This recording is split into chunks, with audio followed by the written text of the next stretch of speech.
Hello friends. आज हम आपके लिए लेकर आ चुके हैं एक खौफनाक कहानी जिसका नाम है खौफ। शाम ढल रही थी। आसमान पूरा काला पड़ चुका था, जैसे किसी ने काले रंग की शीशी उड़ेल दी हो। शायद बारिश आने को बेकरार है। घिरा हुआ आसमान और ठंडी हवाई चांदनी को बेहद पसंद थी।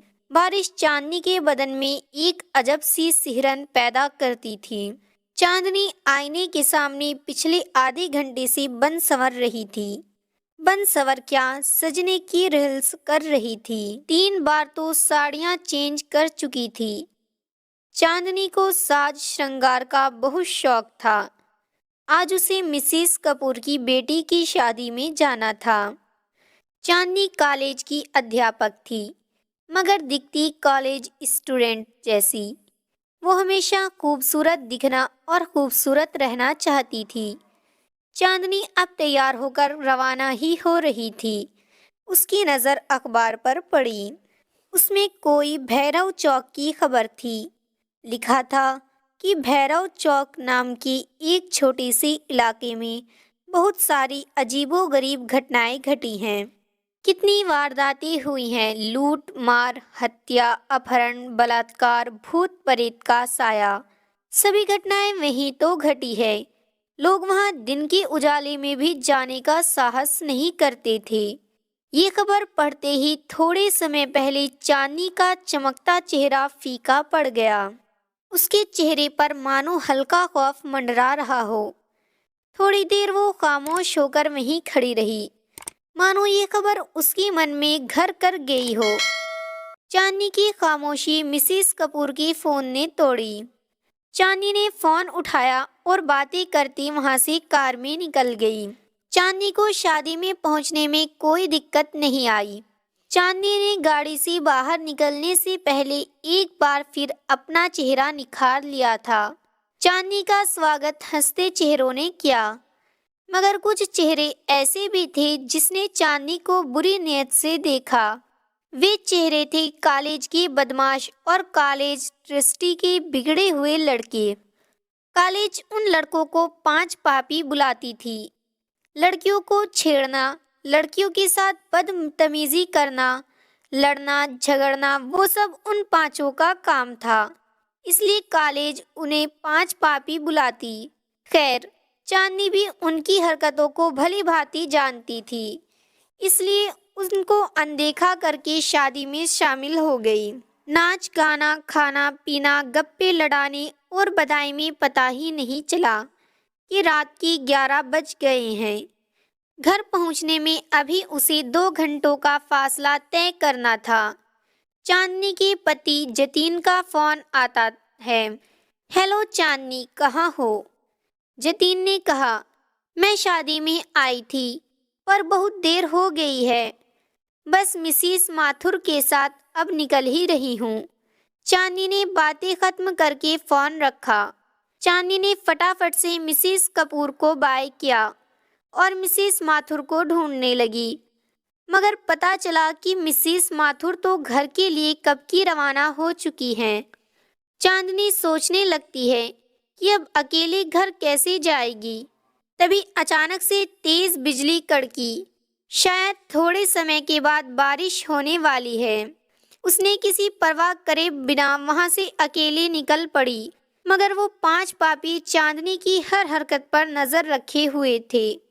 चांदनी ने बस थोड़ा सा ही फासला तय किया था कि बारिश की बूंदाबांदी आने लगी। चांदनी मन ही मन सोच रही थी कि वो बारिश बंद होने का इंतजार करे या फिर आगे बढ़े। चांदनी को जल्द ही तय करना था उसे क्या करना है। उसने आगे बढ़ने का फैसला किया। चांदनी की कार थोड़ी आगे बढ़ी ही थी कि तेज बारिश शुरू हो गई। हमेशा चांदनी को सिहरन देने वाली बारिश की बूंदें आज बाधा बन रही थी। चांदनी बारिश की बूंदोबारी को चीरते आगे बढ़ रही थी। चांदनी का आगे बढ़ने का फैसला सही था, क्योंकि बारिश बंद हो चुकी थी। चांदनी हल्के मन से ड्राइव कर रही थी, मगर लगता है आज का दिन चांदनी के लिए सचमुच भारी था, क्योंकि सामने ट्रैफिक जाम था। गाड़ियों की लंबी लाइन लगी थी। किसी से पूछा तो पता चला कि भारी बारिश के चलते आगे का रास्ता पूरा ब्लॉक हो चुका है। जब तक रास्ता साफ नहीं होगा तब तक ट्रैफिक जाम रहेगा और रास्ता साफ होने में सुबह भी हो सकती है। सुबह का नाम सुनते ही चांदनी की हवाइयां उड़ने लगी। तभी चांदनी देखती है कि कुछ गाड़ियां कच्ची सड़क की तरफ जा रही हैं। भैया, ये कच्ची सड़क कहाँ जाती है? चांदनी ने किसी से पूछा। ये कच्ची सड़क शहर जाती है बहन जी। चांदनी फिर से सोचने लगी कि वो रास्ता खुलने का इंतजार करे या फिर कच्चे रास्ते से जाए। उसने सोचा कि वो कब तक अकेली रास्ता साफ होने का इंतजार करेगी, वो भी कच्ची सड़क की तरफ जा रही गाड़ियों के साथ गाड़ी चलाकर शहर वाले रास्ते जा सकती है। इसलिए उसने वो कच्ची सड़क से घर जाने का फैसला किया। चांदनी आगे बढ़ तो रही थी, मगर खौफ अभी भी उसके सिर पर डर मंडरा रहा था, क्योंकि वो आगे चल रही गाड़ियों के सहारे जा रही थी, जैसे कोई दीपक की रोशनी लेकर अंधेरे से गुजर रहा हो। आगे चल रही गाड़ियों की रफ्तार तेज होती है। वो सब चांदनी की कार से आगे बढ़ जाती हैं। इतनी बढ़ जाती हैं कि वो सब कारें हेडलाइट के सहारे देखी जा सकती थी। चांदनी भी उन तक पहुंचने के लिए अपनी गाड़ी की स्पीड बढ़ाती है, मगर गाड़ी अचानक से बंद हो जाती है। गाड़ी बंद होते ही चांदनी बदहवास सी हो जाती है। वो वहां अकेली थी, आगे पीछे कोई नहीं था। आगे जाती गाड़ियां एक के बाद एक आंखों से ओझल हो रही थी। चांदनी अब बेचैन सी होने लगी थी। धड़कनें तेज चल रही थी।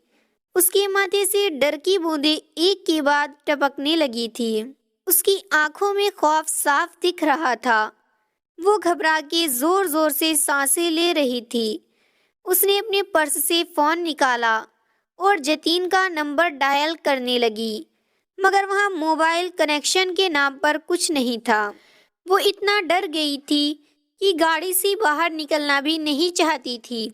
उसे कुछ सूझ नहीं रहा था, बस गाड़ी स्टार्ट करने में लगी थी। वो बार बार चाबी को दाएं बाएं घुमा रही थी, मगर नतीजा वही, गाड़ी स्टार्ट नहीं हो रही थी। अचानक से चांदनी की नज़र उसके पर्स में जाती है और उसमें एक तावीज़ दिखता है। वो तावीज़ जो चांदनी की माँ ने आखिरी सांस लेते वक्त दिया था और कहा था कि ये तावीज़ बुरे वक्त में तुम्हारी हिफाजत करेगा। चांदनी ने तुरंत तावीज़ लिया और आंखें बंद करके फिर से गाड़ी स्टार्ट करने की कोशिश करने लगी। मगादिया तावीज़ काम कर गया था। गाड़ी एक झटके में स्टार्ट हो गई थी। चांदनी के तो जान में जान आई हो, ऐसी राहत की सांस ली। चांदनी तावीज़ की शक्ति से अचंभित हो गई। वह समय व्यर्थ किए बिना वहां से चल दी। चांदनी ने 1 आध किलोमीटर का रास्ता काटा था। वहां उसे एक बोर्ड दिखता है। उस बोर्ड पे लिखा था भैरव चौक। भैरव चौक नाम पढ़ते ही रोंगटे खड़े हो गए और आंखें खुली की खुली रह गई। उसकी सांसें फिर से तेज रफ्तार से बढ़ने लगी। वही भैरव चौक जिसके बारे में चांदनी ने पढ़ा था, जहां पर खून, बलात्कार जैसी वारदातें हुई थी। उसने फिर से तावीज़ को हाथ में थामा और एक पल के लिए आंखें बंद की, जैसी वो भगवान से दुआ मांग रही हो कि अब की बार गाड़ी बंद ना हो। मगर ये क्या, चांदनी की कार भैरव चौक के नाम के बोर्ड के ठीक सामने आकर रुक गई। चांदनी ने बाहर का नज़ारा देखा तो वो बेहद अंधेरा और डरावना था। जुगनू की टमटमाटी रोशनी के सिवा कुछ दिखाई नहीं दे रहा था। चांदनी ने फिर से तावीज़ उठाया और आंखें बंद करके भगवान का नाम लेती हुई गाड़ी स्टार्ट करने में जुट गई। गाड़ी के चाबी को दाएं बाएं घुमाकर उसकी उंगलियां तक थक गई थी, मगर अब की बार गाड़ी शुरू होने का नाम ही नहीं ले रही थी। 1-2 बार फोन भी लगाया, मगर वहां भी उसे नाकामयाबी मिली। वो इतनी डरी हुई थी कि गाड़ी से बाहर निकलने में भी उसके पैर कांप रहे थे। तभी उसे सामने कुछ दिखा। सामने से सफेद रंग की कुछ धुंधली धुंधली आकृति आ रही थी। चांदनी उसे देख दहल गई और बदन में कपकपी होने लगी। वो आकृति जैसी जैसी आगे आ रही थी, वैसे वैसे एक आकृति से 3 आकृतियां हो गई थी। काले घने अंधेरे में सफेद रंग साफ साफ दिख रहा था। चांदनी उसे देख बस सोच रही थी कि ये क्या आ रहा है। सफेद चादर ओढ़े कोई आदमी या फिर कोई भूत प्रेत। चांदनी के पसीने छूटने लगे थे। चांदनी ने जल्दी से गाड़ी के शीशे बंद है कि नहीं ये तसल्ली कर ली और वहां बैठे बैठे तावीज को थामे आंखें बंद करके भगवान का नाम जपने लगी। अब वो आकृतियां चांदनी की गाड़ी के आगे पीछे मंडराने लगी थी। सहमी हुई चांदनी जोर जोर सांस लेकर हल्की सी कनकियों से देख रही थी। तभी किसी ने गाड़ी की शीशी पर जोरदार वार किया। चांदनी ने उस तरफ देखा तो मालूम पड़ा कि वो गाड़ी के शीशे तोड़ने की कोशिश कर रहे थे। चांदनी घबरा के जोर जोर से चिल्लाने लगी, बचाओ बचाओ। चांदनी चिल्लाती रही और वो शीशे पर वार करते रहे और एक शीशा तोड़ दिया। शीशे टूटते ही चांदनी को कहीं से मदद मिल जाए, इसलिए वो जोर जोर से चिल्लाने लगी, बचाओ कोई मुझे बचाओ। किसी ने गाड़ी का दरवाज़ा खोल दिया और चांदनी का हाथ पकड़ के गाड़ी से एक झटके में बाहर फेंक दिया। चांदनी गाड़ी से बाहर गिरकर एक पत्थर से आ टकराई। चांदनी मानो अधमरी सी हो गई थी। उसने हिम्मत जुटाई और वहां से उठ खड़ी हो गई तो उसने देखा कि वहां 3 सफेद चादर ओढ़े 3 शख्स थे। वो तीनों के चेहरे काले, दहशत भरे और भयानक थे और सब हाथ में चक्कू लेकर खड़े थे। चांदनी समझ गई कि ये सब लुटेरे हैं और बिना कुछ बोले चांदनी ने सोने चांदी के जेवर निकालने लगी। ये सब ले लो मगर मुझे जाने दो, चांदनी ने बिलखते हुए उन लुटेरों से कहा। एक लुटेरे ने तुरंत चांदनी के हाथों से सब जेवर छीन लिए। चांदनी अभी भी बिलख बिलख कर बस रोई जा रही थी। ये सब तो हम लोग लेंगे ही, मगर इतनी लूट काफी नहीं हमारे लिए। एक लुटेरे ने चांदनी के ऊपर हवस भरी नजर डालते कहा। चांदनी लुटेरों का इरादा समझ गई थी और एक सांस लेकर वहां से भागी। वो तीनों भी चांदनी के पीछे भागे, मगर सहमी हुई चांदनी कितनी तक भाग पाती। उन तीनों भेड़ियों ने आखिरकार चांदनी को पकड़ ही लिया। बचाओ बचाओ, चांदनी पूरी ताकत से चिल्लाई। यहाँ तुम्हें बचाने वाला कोई नहीं आएगा, चिल्लाओ जितना चिल्लाना हो उतना, एक लुटेरे ने हंसते हुए कहा। तभी एक लुटेरे पर पीछे से तेज वार होता है। वो लुटेरा वहीं ढेर हो जाता है। चांदनी को एक आशा की किरण दिखाई देती है। वो दोनों लुटेरे पीछे देखते हैं कि ये वार किसने किया। चांदनी भी उस तरफ देखती है जहां से वार हुआ था। वहां वो कॉलेज की 5 स्टूडेंट होते हैं, जिसे कॉलेज 5 पापी कह के बुलाती थी। वो 5 स्टूडेंट बचे 2 लुटेरों पर झपटे हैं और उन्हें मार मार के बेहोश कर देते हैं। चांदनी वहां सहमी खड़ी आंखों से आंसू बरसाती बस देखती रही थी और सोच रही थी कि जिस 5 पापी को बुरा और गलत समझ रही थी, वही लोगों ने आज चांदनी को बुरे हादसे से बचा रहे थे। मैडम, हम बुरे हैं मगर इज्जत सबकी करते हैं, आप बेफिक्र होकर जाइए। ये बंटी आपको सुरक्षित घर तक छोड़ देगा और हम इन लुटेरों को पुलिस के हवाले कर देंगे। इन लोगों ने भूत प्रेत के नाम पर बहुत लूट मचा रखी थी, अब पुलिस इन्हें मजा चखाएगी। एक स्टूडेंट ने कहा, मुझे माफ कर देना, मैं तुम लोगों को गलत समझ रही थी, मगर तुम।